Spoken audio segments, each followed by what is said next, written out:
opportunity in Somalia to recognize the interest and eagerness of Somali students.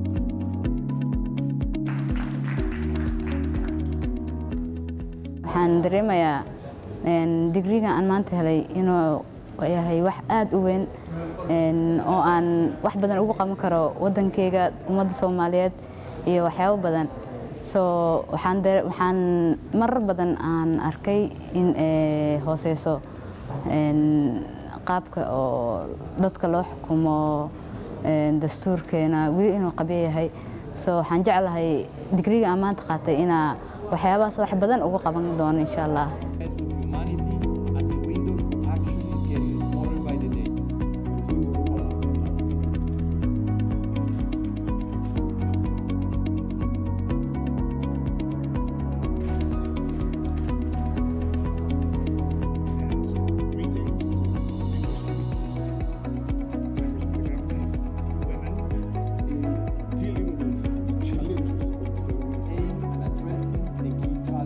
The programs available through UPs are a number in areas that are highly relevant to the needs of Somalia.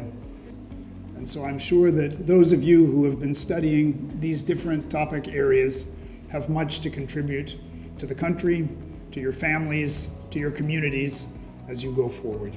But if it's really going to have impact, it needs to be shared. It needs to be shared